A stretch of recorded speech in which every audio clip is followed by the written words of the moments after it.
Hello everybody, welcome back. Today we're going to be revisiting the hack I presented a couple of weeks ago for the PDSSAP 20 small impact driver, and it also applies to the other Parkside Performance drill tools that use the same trigger. So the hack I presented, which was just cutting the fourth and fifth wire and connecting them together, that would give a constant awake signal to the PCB, and the tool would stay awake constantly. You'd have your responsive trigger pull, but the problem with my setup was that the LED here on the torque indicator would stay lit all the time, and the processor would stay awake, and it would draw 26 milliamps of current constantly. So if you left the battery on your tool after using it for maybe a week, it would drain the battery without any protection all the way down to almost zero, and if left in that state could cause it some damage, and especially you'd have trouble charging such a low discharge battery with Parkside's chargers. So this left me sort of unsatisfied with that design. Having a sort of hack that can result in damage to your hardware really isn't a sort of professional way of doing things. So I had to sort of revisit the whole situation. So I was thinking about, different ways I could sort of solve this. I thought I might use sort of a little Atmel AT-Tiny45 chip, basically the same thing that's in an Arduino.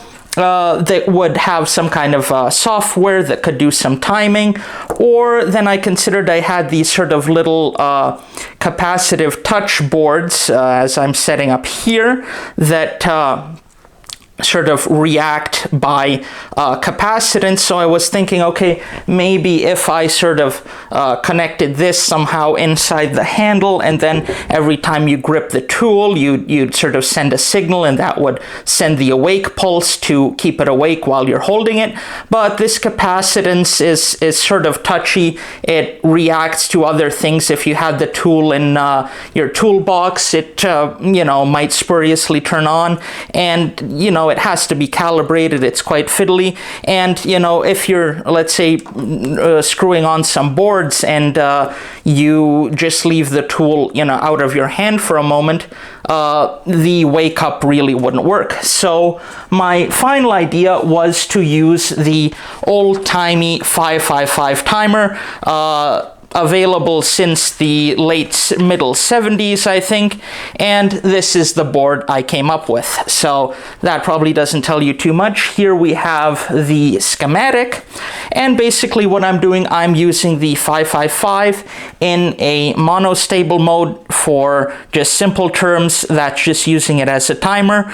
You have a resistor, and you have a capacitor here that set the timing. So higher resistance or higher capacitance takes longer to charge this resistor, takes more time to trigger whatever impulse you want to do. We have a trigger input here. You pull that down low, it sends a pulse here, and it sets its output high for the time determined by the values of its timing resistor and capacitor. So since we're running off a 21 volt battery system, I had to include a 5 volt regulator just to keep things happy. And since one of the problems you have with the 555 is that when you trigger it, you can't trigger it again until the pulse runs out. So let's say I wanted to set this for 5 minutes. Well, if you pulled the trigger once and you waited 4.5 minutes and then you pulled it again, 30 seconds later the tool would shut off. It wouldn't recognize that second trigger pulse. But what you can do, super simple, you can just throw in a PNP transistor here, and this setup, I guess, is called a missed pulse detector in old-timey terms. Anyway, you put this PNP here, you hook up its base to your trigger input, you hook up the emitter to the middle to the top of the timing capacitor, and every time you pull the trigger, it discharges this capacitor. Since for the 555 to end its timing mode, it slowly charges that capacitor up. So when you pull the trigger, it starts slowly charging this capacitor. When the capacitor reaches 2/3 of VCC, it turns the output back off from high to low. So what I wanted to do is, if you're constantly pulling the trigger, I wanted to reset this timing, every trigger pull, to be reset to basically 5 minutes. So that's what you do here. So you pull the trigger, this capacitor starts slowly charging up. If you pull the trigger subsequently, this base is pulled down to ground, and it dumps any charge that's already in the timing capacitor to ground, and it starts counting its timer again. So that was one elegant solution from the standard setup. Then here I just put a LED on the output, so just for troubleshooting and just seeing how things work. All the other components are just sort of housekeeping things. The only thing I have here is I have this NPN and PNP sort of cascade here. Since the awake signal that the tool is expecting, it has to be 21 volts. So if I'd used the output of the 555, I would only be getting a high of VCC, which is about 5 volts. But I needed to have at least 15, ideally 20 volts on the awake pin. So what I did here is I inverted the logic here. So I have this PNP connected to the high side rail. Oops, interesting. I made a mistake here. So actually this thing is connected to VCC, or battery plus. So we have 21 volts here, 5 volts here. So actually this end here is connected to battery voltage 20 volts. It is waiting for this PNP to be triggered to send those 21 volts as an awake signal to the tool. But since the 555, when it's triggered, the output is high, well, a high isn't going to trigger a PNP, but it will trigger an NPN. So I'm using this NPN here. When the output is high, the NPN conducts, it pulls the base of the PNP to ground, the PNP conducts, and it sends battery plus voltage all the way to the awake signal wire on the tool, and that causes it to wake. So what I did here, timing wise, I put these two values, 10 megohms for the resistor and 22 microfarads for the timing capacitor. This gives about roughly 5 minutes of timing, which I think is perfectly reasonable for the tool.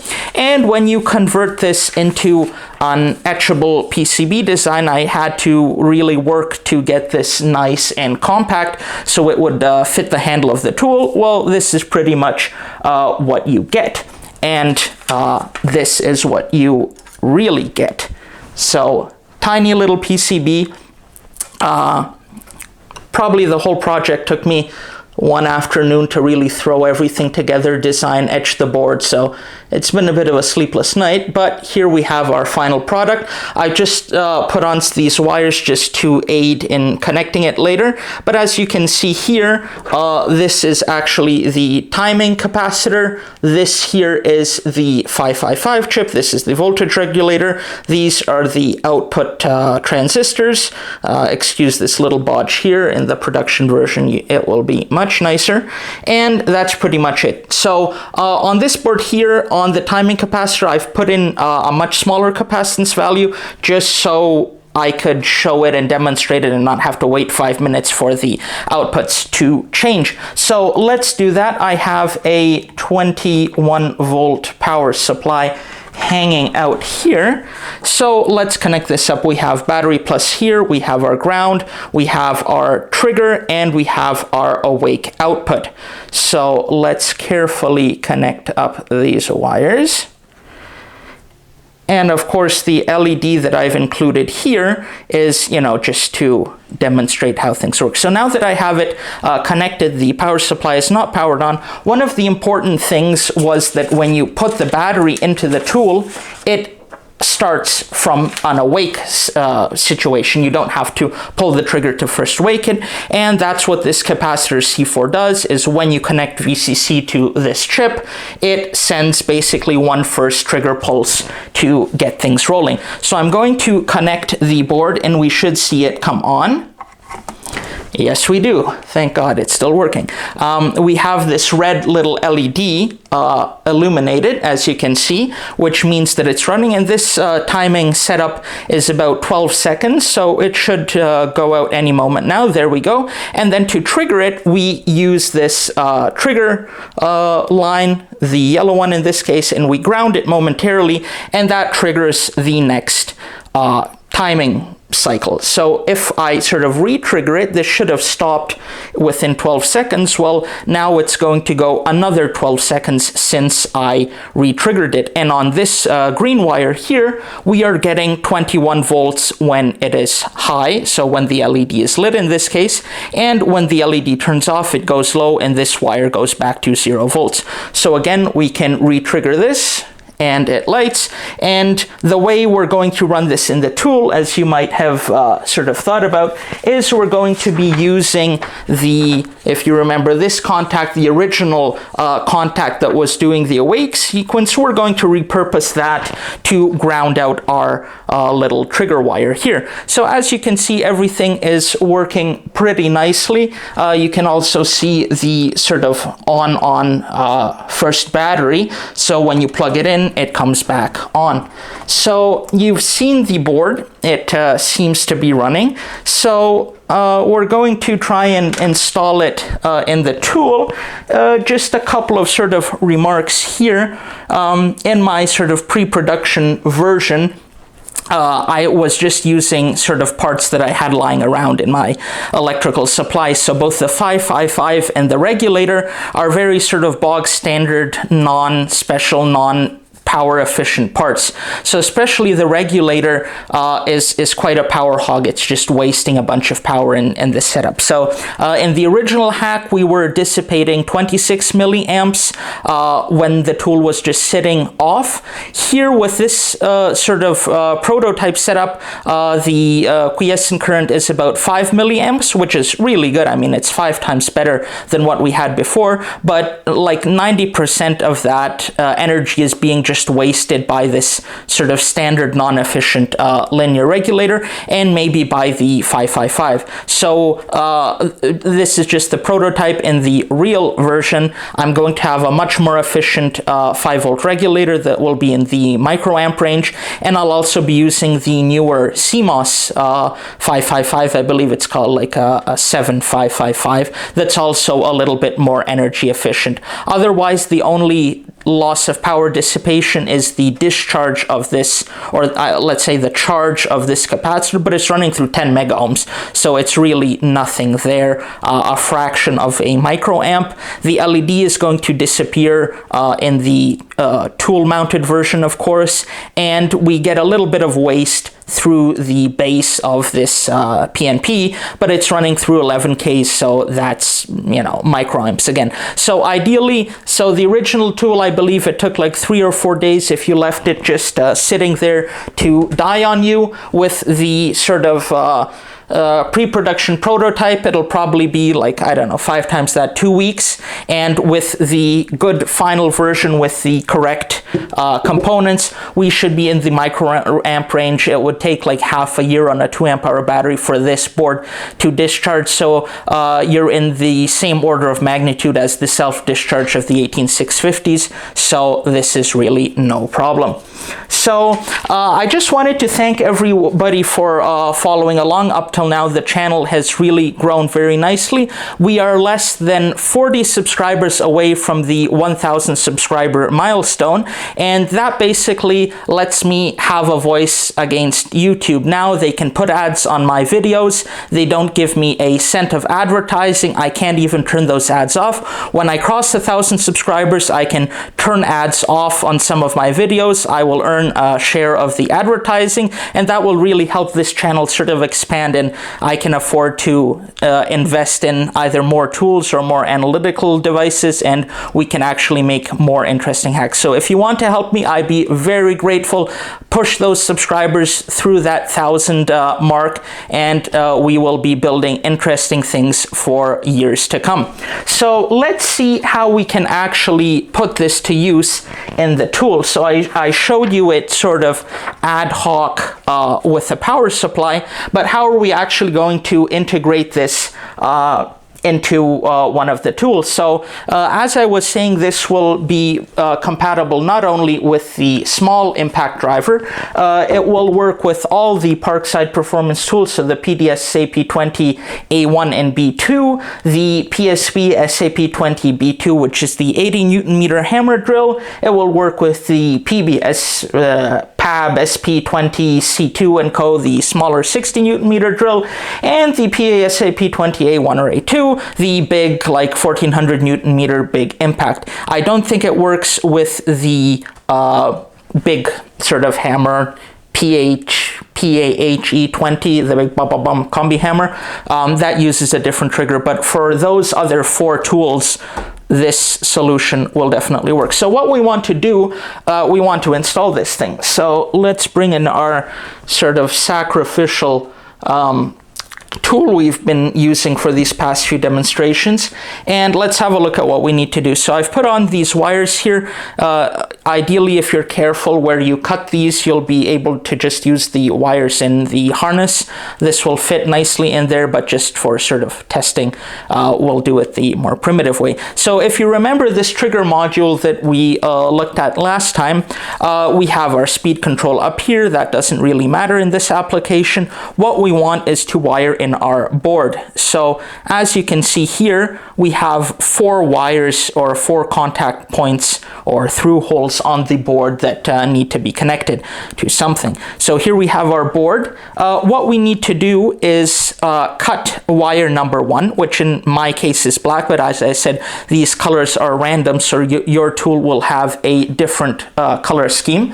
I'm just carefully going to remove this trigger module. Do I really want to do that? No, I do not. That will make things difficult for us later. So here we have our wiring here that I've unplugged. Okay, well, I'll probably plug that back in because last time I had problems with that and I forgot it unplugged. Okay, so here we have our wires. They're wired 1 through 6, so wire 1 starts here, wire 6 is there. On the connector, as in the previous video, as I explained, the wiring, if you go to the side where you can see the metal contacts, the leftmost wire is wire 1, the rightmost wire is wire 6. So here we're going to be cutting wire 1, which is the black one, which I've already done here, and we're going to be just making a connection point because we want this ground to still go to the contact in the trigger. We're just going to sort of cut that wire, twirl it together, solder it so we have a ground connection here, but we're not breaking the wire going to the trigger. So that's wire 1. Then on wire 4, which in my case is the yellow one, we're going to cut it in the middle, so like in the previous hack, and we're going to solder the wire coming from the bottom PCB. We're going to solder it to this point here, so in our case our green wire, which is our wake signal. The wire number 5, which is blue, coming from the PCB, coming from the connector, we're also going to cut that one in the middle. And we're going to solder that one to our brown wire, so to this position here, which is our battery plus. And our black wire that we made a contact here, that we're going to connect to this position here, which is our white wire. And we're also going to connect, let me see, our yellow wire coming from the trigger module, as you can hopefully see here. So we have blue and yellow from the trigger. We have our black coming both from the trigger and from our board. As you can see, I've just sort of trolled those together and soldered them to make a connection. So we're going to connect our yellow coming from the trigger to our black ground, which in this case is white. And we're going to connect the blue coming from our trigger module to the trigger contact, which is yellow in this case. So let me bring in our trusty little soldering iron, and we can make those quick connections.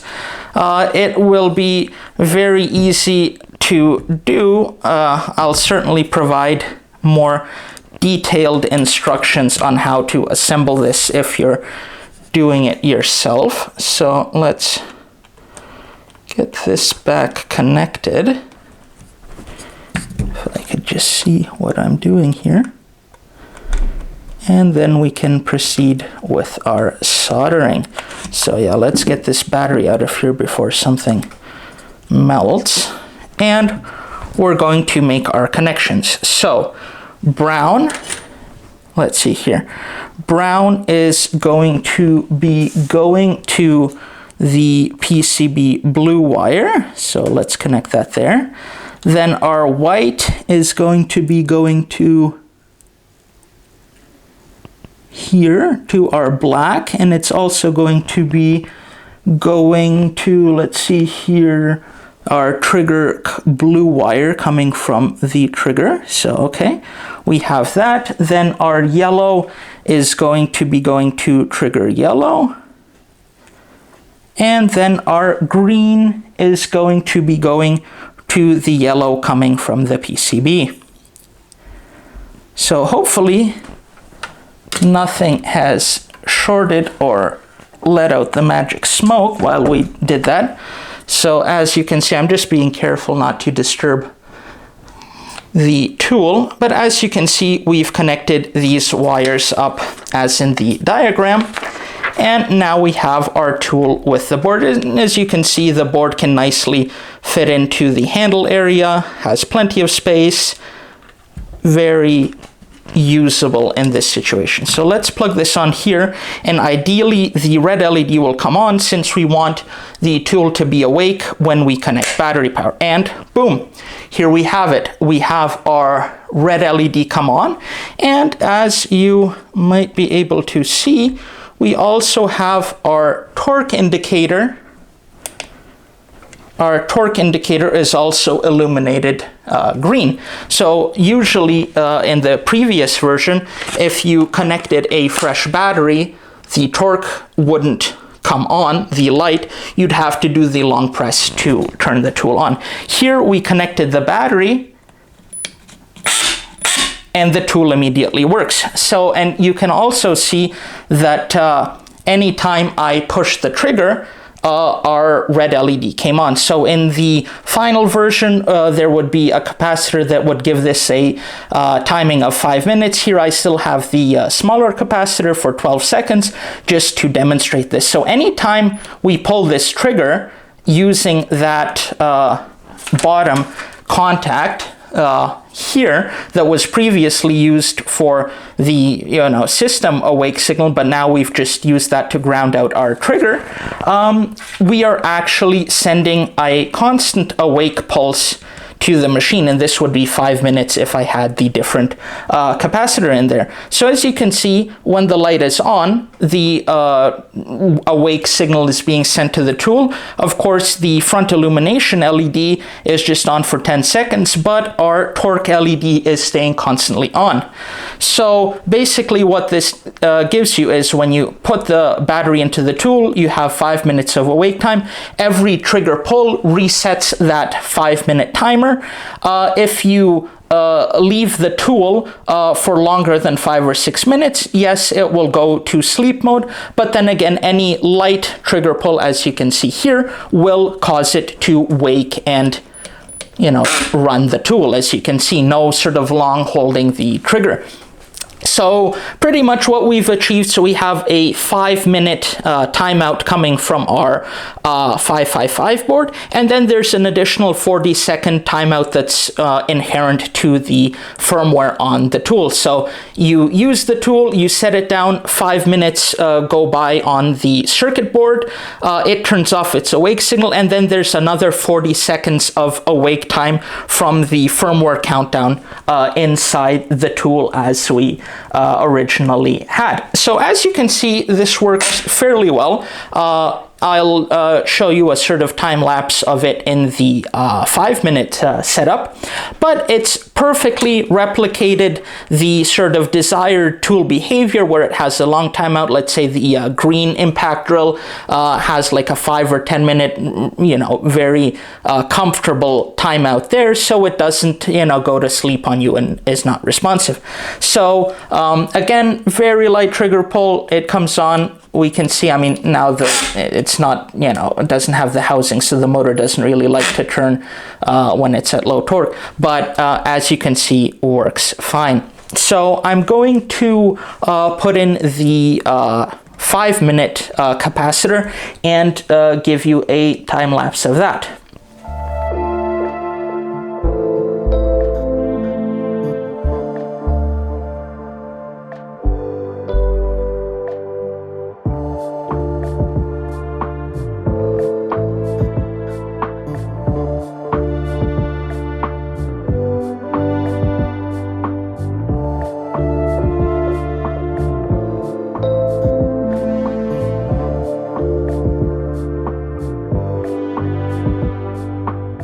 And there you have it. So our light has gone out.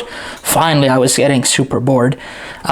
So we have about 5.5 minutes, 6, 5, it doesn't matter. In this application, something around 5 minutes is all we really need. So perfect, the board works, the setup is good. Now we're still probably in the 40-second timeout of the firmware. So as you can see, the tool still started up on a quick trigger pull. So as you can see, I mean, this is a fairly nice little board to install in your tools to adjust the timeout issue. So if anybody wants, I will be posting the schematic and the etchable PDF down in the description. If you have any question about that, let me know either in the comments or by email. But if people are interested in actually buying this board to install in the tool, can be easily tucked in the handle, a little bit of shrink wrap on the wires. You can bundle it all up,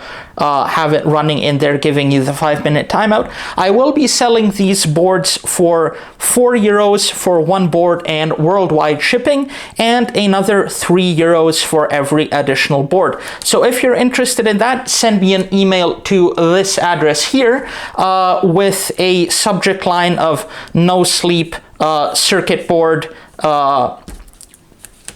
and I will get back to you on how to order.